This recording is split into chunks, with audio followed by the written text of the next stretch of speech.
Vamos começar com a oração.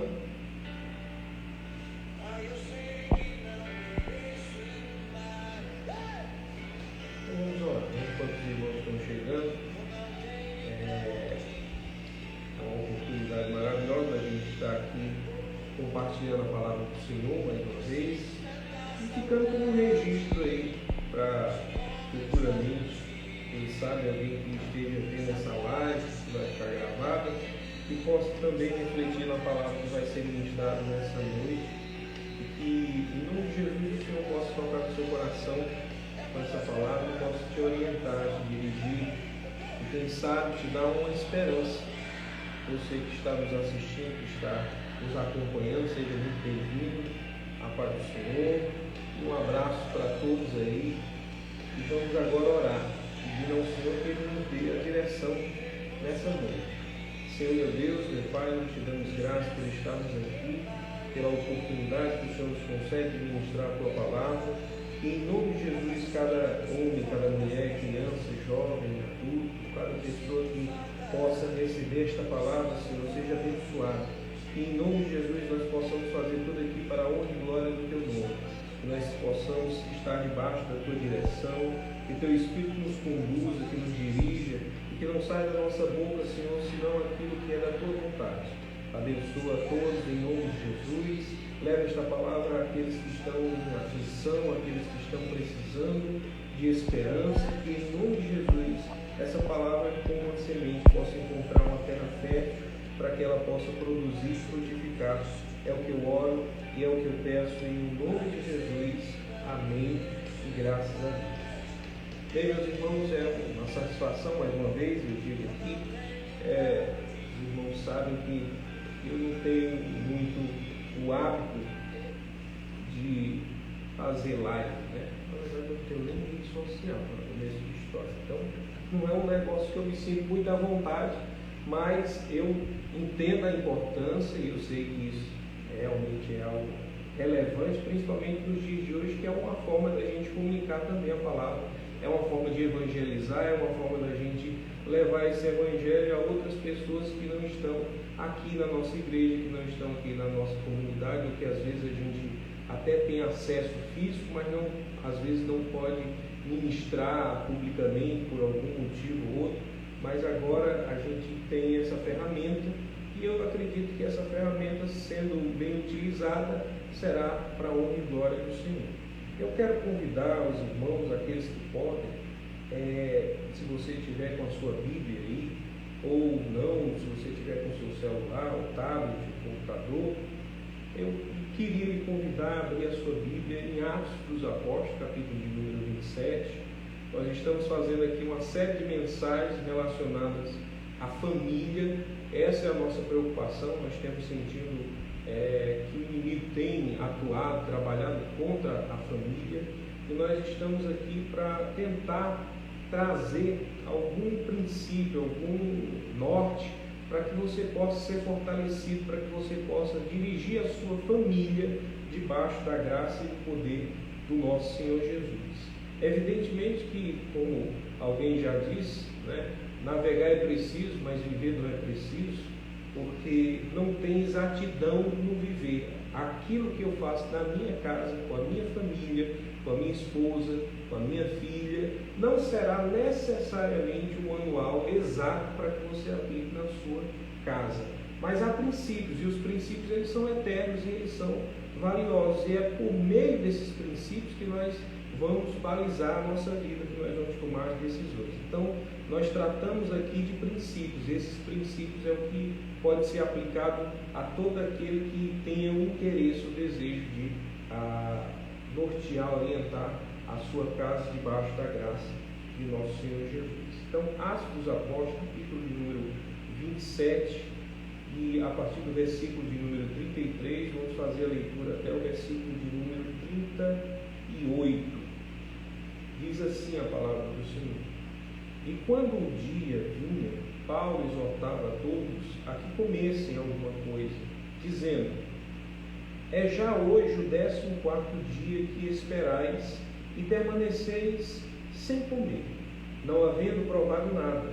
Portanto, exorto-vos a que comais alguma coisa, pois é para a vossa saúde, porque nem um cabelo cairá da cabeça de qualquer um de vós.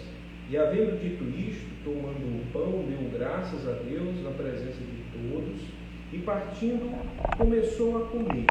E tendo já todos bom ânimo, puseram-se também a comer. E éramos, ao todo, no navio, 276 almas. Refeitos com a comida, aliviaram o navio, lançando o trigo ao mar.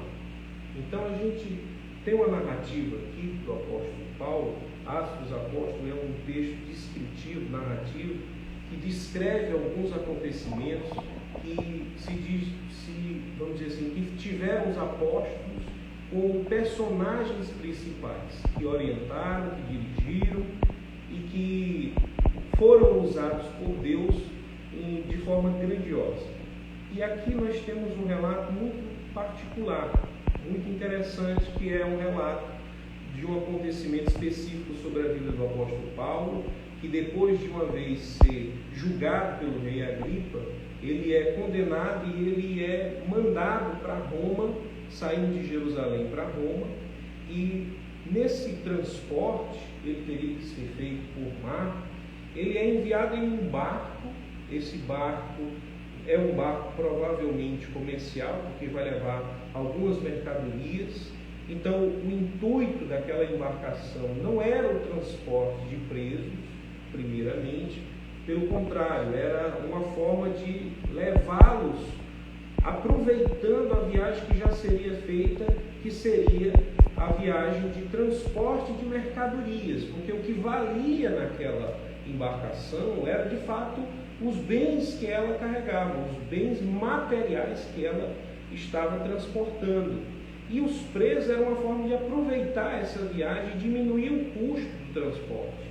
Porque na medida que os presos, eu estou falando de presos porque além do apóstolo Paulo, ia também outras pessoas com ele que estavam sendo ali, que tinham passado por um julgamento também, que tinham cometido crimes de fato. O apóstolo Paulo estava sendo preso simplesmente porque ele estava pregando o Evangelho, e os judeus estavam irados por ele estar fazendo isso, e pelo fato de haver essa ira por parte dos judeus, eles levaram o apóstolo Paulo ao tribunal. Afinal de contas, o apóstolo Paulo ele tinha uma dupla cidadania, tanto era judeu como ele era romano, então ele tinha que ser, por lei, julgado por um magistério romano. Então ele vai ser julgado, vai ser condenado pelo rei Agripa, vai ter que ser posto nesse navio, junto com um grupo de malfeitores, pessoas que tinham cometido outros crimes, assassinos, ladrões e coisas do tipo. E ele, junto com essa turma, e além dos soldados também, iam compartilhar daquele espaço com as mercadorias que havia naquele lugar. Então, o que é que acontece? Acontece que, antes de partir, capítulo 27 vai mostrar isso, que o apóstolo Paulo ele faz uma recomendação. Na verdade, o Senhor o orienta e ele faz essa recomendação dizendo que não seria bom fazer aquela viagem. Mas ninguém o ouviu, ninguém recebeu a palavra que ele tinha, e eles tinham como objetivo chegar numa ilha, num local específico, que era Creta, e eles vão partir em direção a esse objetivo, mesmo o apóstolo Paulo advertindo que haveria um perigo muito grande nessa viagem. Eles vão passar por uma grande tribulação. Nessa tribulação eles vão ter que se desfazer das mercadorias que eles levavam, eles vão ter que abrir mão de muita coisa que eles estavam ali transportando, e eles vão ficar atemorizados diante daquela situação, pensando até que em algum momento eles vão morrer. E o apóstolo Paulo ele vai trazer uma palavra de esperança para esse grupo de pessoas, tanto para os malfeitores que andavam com ele, como também para o restante da tribulação. E ele vai mostrar que o Senhor havia dado uma garantia a ele, a garantia de que ninguém daquela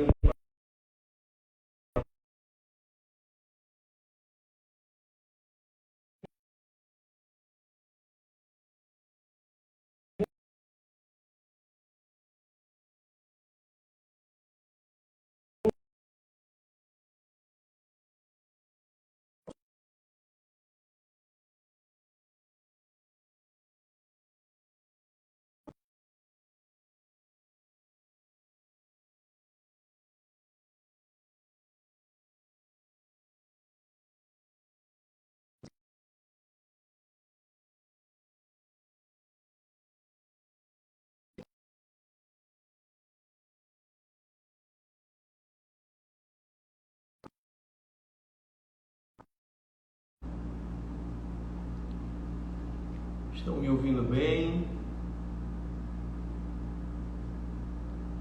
Melhorou ou não? Como é que está o som aí, pessoal?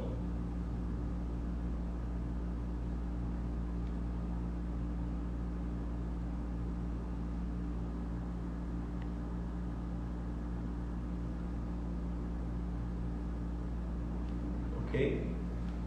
Pois bem, continuando, nós vimos aqui que o apóstolo Paulo ele vai fazer esse percurso saindo de Jerusalém em direção a Creta. Nessa viagem eles vão ter que passar por esse momento de grande tribulação, vão ter que abrir mão de parte das mercadorias e ao final das contas eles vão ter que abrir mão praticamente de tudo aquilo que eles estavam transportando, inclusive a principal carga, que seria o trigo que eles estavam levando para Roma, para entregar provavelmente para as classes de nobreza que havia naquele lugar. E esses presos, tanto os presos como os soldados, estavam todos atribulados, aflitos, porque em algum momento aquela tempestade ela tomou uma proporção tão grande que a palavra de Deus diz que eles ficaram sem esperança. Literalmente eles acreditavam que iriam morrer naquela viagem. E o Senhor traz o apóstolo Paulo com essa voz profética, e não só como uma voz profética, mas como aquele que tem a capacidade de trazer esperança em um lugar, em um momento que não havia esperança, onde a esperança tinha ido embora. E o texto mostra que o apóstolo Paulo, ele fala para aquele pessoal que eles deveriam comer. A angústia era tão grande que eles não conseguiam nem comer, nem se alimentar. Por quê? Porque a situação era muito difícil. O texto vai dizer que em algum momento eles não conseguiam nem discernir o que era dia nem noite, porque estava tudo escuro, não tinha sol, não tinha lua, não tinha uma estrela, só havia tempestade, só havia trevas, só havia força do mar contra aquela embarcação, e eles a qualquer momento esperando a morte. Mas o apóstolo Paulo traz a palavra de esperança, e a palavra de esperança é que ninguém morreria, nem um fio de cabelo seria perdido daquela tripulação.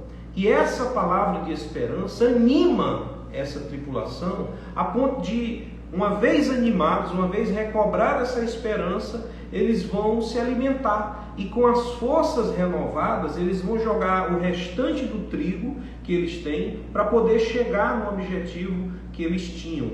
Isso é muito importante, meus irmãos, porque só em um momento muito difícil da nossa vida, um momento de trevas, um momento de grande tribulação, uma coisa que nós aprendemos com essa palavra é que só a palavra de Deus ela tem a capacidade de nos trazer de volta a esperança perdida, em recobrar aquilo que nós perdemos, seja pela falta de fé, seja pelas forças que é contra a nossa vida, contra a tribulação que vem, as lutas. Eu sei que muita gente passa por dificuldades financeiras, às vezes dificuldades na saúde e no próprio lar, já que o nosso tema hoje é falar sobre famílias, e nós pegamos essa referência bíblica para fazer uma reflexão sobre como as famílias têm sido açoitadas muitas vezes, tanto por um estado político como também por uma questão espiritual. E a gente não pode desanimar, a gente tem que acreditar que a palavra de Deus ela não mente, nem volta atrás, mas pelo contrário, a nossa esperança não está numa política nova, não está em um novo governo feito por mãos humanas, mas a nossa esperança está na palavra do Senhor. É nela que nós renovamos a nossa esperança, é nela que nós nos firmamos, é nela que nós confirmamos a nossa fé, e isso é importante. Deixa eu contar aqui uma história que recentemente eu tive a oportunidade de ouvir de um amigo.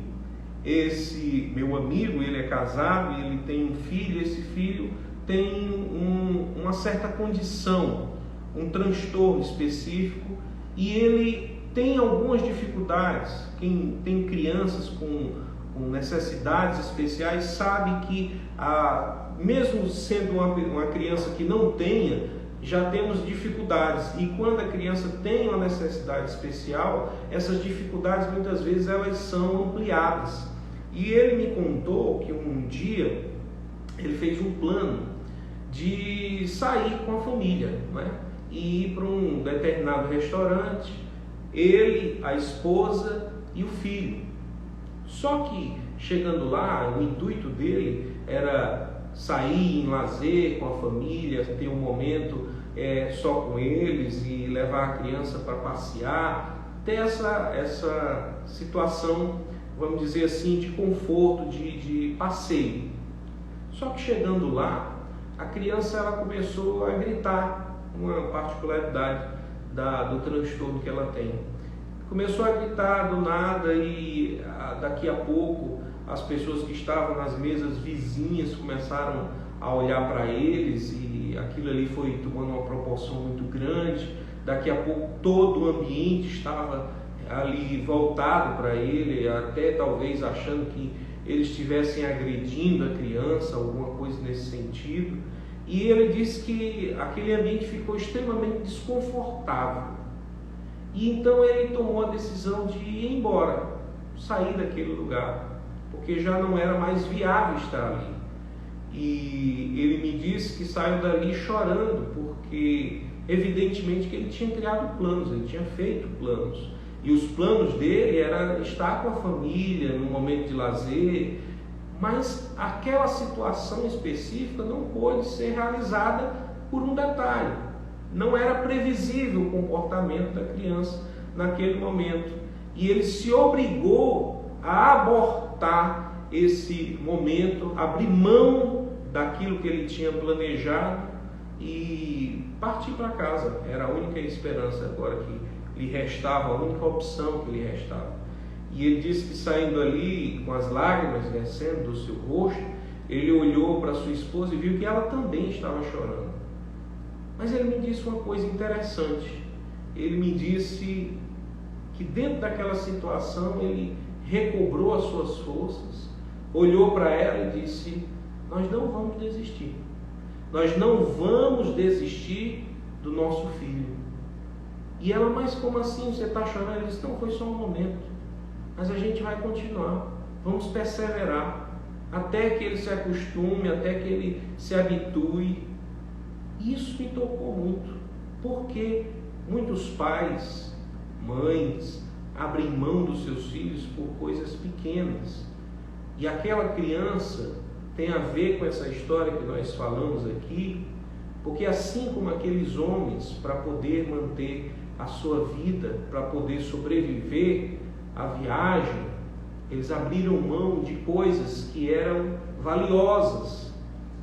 E essas coisas não voltam, mas eles não perderam nada, pelo contrário, eles ganharam a vida deles. O que eu quero dizer é que, como eu falei no início, a vida ela não é precisa no sentido de exatidão. Nós não temos uma regra específica, 10 passos, 20 passos para isso ou para aquilo. Não é assim que funciona. As coisas acontecem quando a gente menos espera. Às vezes a sua vida está caminhando tranquilamente, está tudo dando certo, e de repente acontece uma reviravolta e você fica, se não tiver a esperança firmada em Cristo, você fica desesperado. Só que a palavra de Deus nos ensina que mesmo na tribulação o Senhor cuida de nós. Ele tem um caminho no meio da tempestade. Ele nos protege, Ele nos guarda, ainda que andemos pelo vale da sombra da morte. A palavra de Deus nos ensina que o choro pode durar uma noite, mas a alegria vem pela manhã. Nós temos a certeza de que essa alegria, a vitória nossa, vem pela manhã, porque há uma manhã preparada para cada um de nós. O Senhor tem nos guardado e nos garantido essa manhã. As famílias, elas precisam entender que na criação e no convívio, no lar, a gente cria expectativas. Como esse amigo que eu acabei de compartilhar a história dele, ele tinha uma expectativa, só que essa expectativa não se realizou. E eu aprendo uma coisa interessante, que quanto maior é a expectativa, uma vez não realizada, maior será a frustração. A frustração ela está relacionada à expectativa que nós temos e à realização ou não dela. Uma vez que ela não se realiza, aquela expectativa que você criou no seu coração, a tendência é que a gente fique frustrado. Mas eu aprendo uma coisa sobre a expectativa. A expectativa nada tem a ver com a realidade. Pelo contrário, ela tem a ver com nós mesmos. É com a gente essa expectativa, porque somos nós que criamos essas imagens, somos nós que fazemos os planos, somos nós que criamos situações imaginárias, possibilidades, e uma vez que elas não se cumpram, isso não tem nada a ver com a realidade, isso tem a ver com o meu plano, com o meu projeto que não se realizou. Mas a palavra de Deus não diz que Deus está aqui para realizar os seus projetos, nem os meus, mas os planos dele. A promessa da palavra de Deus é que a palavra de Deus não volta vazia. A promessa da palavra é que passarão céus e terra, mas a palavra do Senhor, essa não passará. Essa é a nossa firmeza. Então o meu plano, o meu projeto, ele pode ou não pode ser realizado. Mas o fato é que, independente de qualquer coisa, a palavra de Deus ela vai se cumprir. Vai se cumprir na minha vida, vai se cumprir na sua. Creia você ou não, mas o Senhor, Ele é o Deus Todo-Poderoso e nele nós temos o sim e o amém. Quando eu falo sobre expectativa, eu estou querendo chamar a sua atenção que você tem que ter como pai, como mãe, o cuidado de não transferir as suas expectativas para os seus filhos e sobrecarregá-los de uma esperança a qual eles não tiveram a escolha. Eu digo isso para ficar mais claro, um exemplo de pessoas que colocam nos filhos os sonhos que eles não realizaram. O meu filho vai ser médico, meu filho vai ser advogado, meu filho vai ser engenheiro. E às vezes a criança não quer ter nada daquilo, ele não quer ter nenhum plano daqueles, ele quer talvez fazer uma coisa muito mais simples. Eu quero trabalhar cortando cabelo, eu quero trabalhar com moda, eu quero trabalhar cozinhando, eu quero ter uma cantina, um carrinho de lanche. E aí você diz, não, mas o meu filho ele vai ter que ter esse status. Mas isso não é o seu filho, isso aí é as suas expectativas que você sobrecarrega sobre o seu filho. Veja, como pais, nós temos a missão de dirigir os nossos filhos, ensinando a eles o caminho que se deve andar. Mas nós não carregamos eles nos braços, a gente não força eles a andarem. A palavra de Deus diz que nós devemos ensinar o caminho em que se deve andar. Então eu ensino os princípios, eu ensino aquilo que eu acredito, aquilo que eu vivo, mas caberá à minha filha, como caberá ao seu filho, à sua filha, tomar a decisão.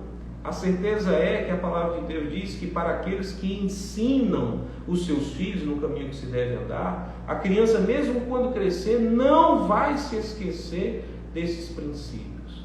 Então eu não sei se a minha filha vai ser uma engenheira, uma doutora, uma professora, eu não sei o que é que ela escolheu especificamente para ela, o que ela pensa hoje talvez mude daqui a 1 ano, 2 ou 10, não sei. O importante é que ela esteja debaixo da graça, debaixo da cobertura do Espírito Santo de Deus, vivendo os princípios aonde quer que ela esteja, em qual profissão ela tem escolhido. E eu, como pai, estarei ao lado dela, estarei com ela, compartilhando e ajudando na medida do possível.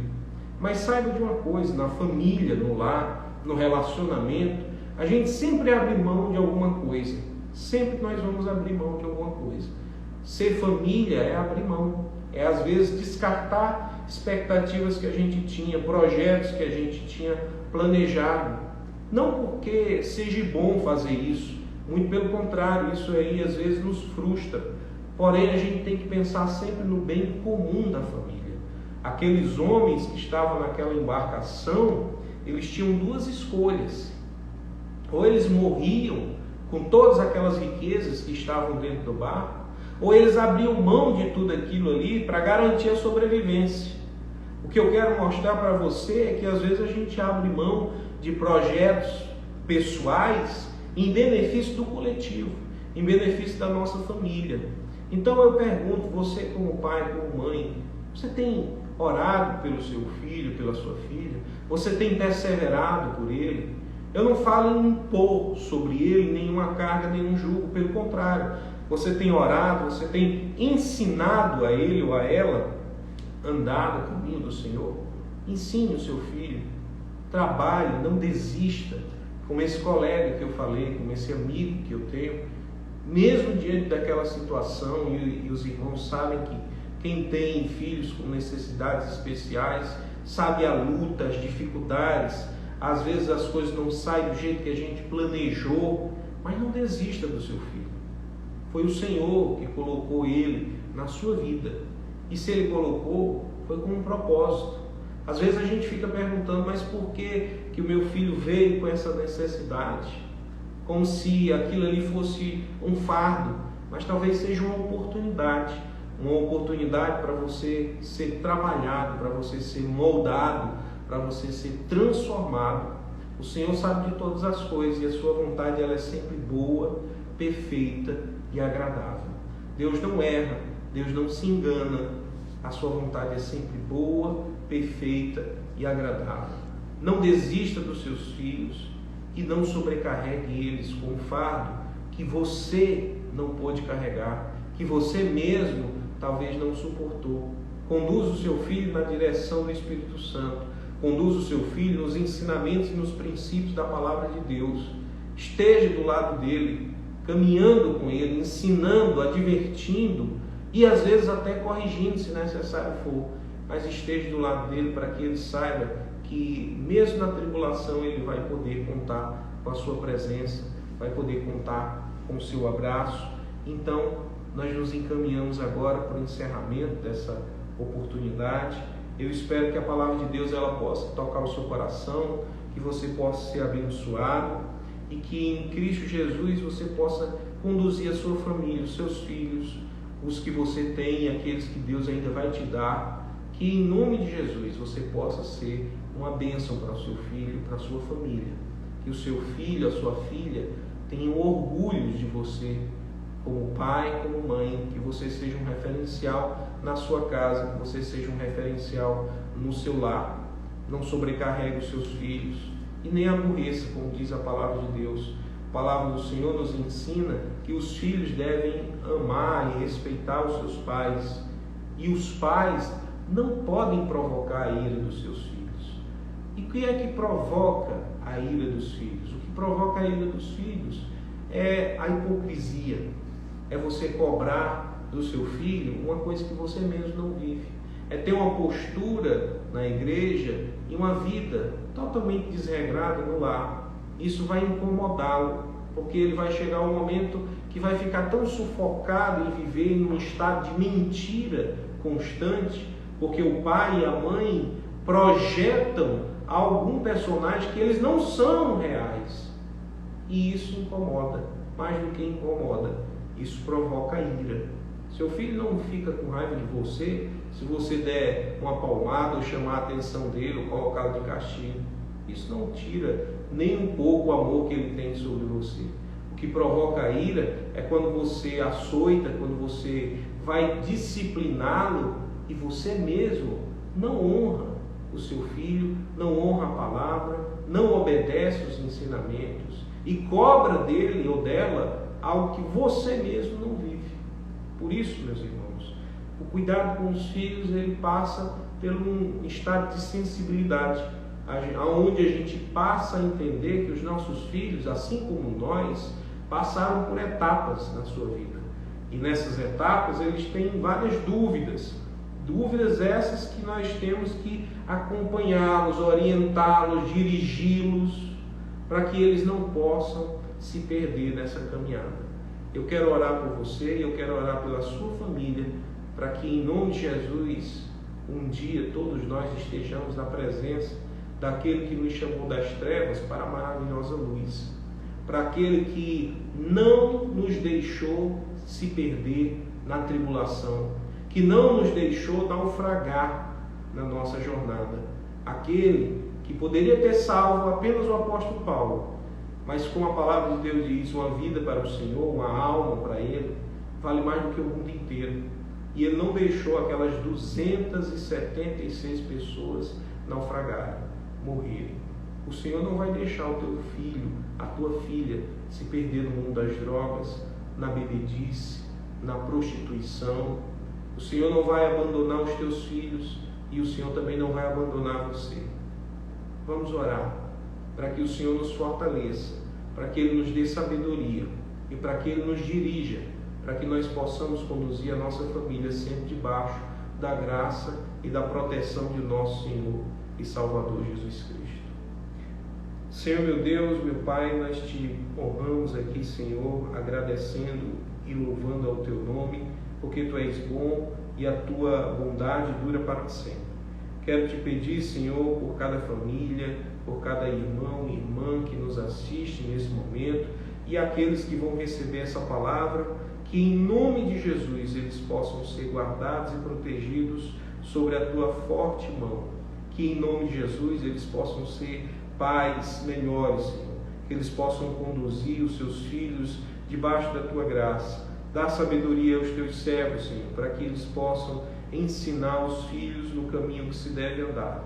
Que o Senhor possa trazer a reconciliação dos pais para com os filhos e dos filhos para com os pais. Que a tua graça, Senhor, seja derramada nas famílias, nos lares dessa nação. Que em nome de Jesus eles sejam protegidos e guardados contra as investidas do inimigo, contra as ciladas que têm sido preparadas. Que em nome de Jesus nós repreendemos agora toda potestade, toda ação maligna. Traz, Senhor, em nome de Jesus, a esperança perdida para esse lar, para essa família que está passando hoje, Senhor, por uma turbulência, por uma crise. Que em nome de Jesus essa crise não venha para destruir a família, mas que venha para fortalecer. Que esse lar seja abençoado no nome de Jesus. Que essa família seja um testemunho vivo da tua graça. Que esse casamento não se acabe. Que esse filho não se perca. Mas que a tua graça esteja sobre a vida de cada um deles. É o que eu te oro, é o que eu te peço. E já por fé te agradeço no nome de Jesus. Só lembrando, amanhã nós temos o culto, às 16 horas. E à noite, às 21h30, nós temos mais uma live para trabalhar esse tema sobre famílias. Eu te convido a fazer parte dessa nossa grande família da fé, que é a Aliança com Deus. Você está convidado a participar do culto amanhã, domingo, às 16 horas. E você também está convidado a participar da live também amanhã, às 21h30. Que o amor do Pai, a graça do Filho e as doces consolações do Espírito Santo esteja sobre a sua vida, não só hoje, mas para todo sempre. Amém e graças a Deus.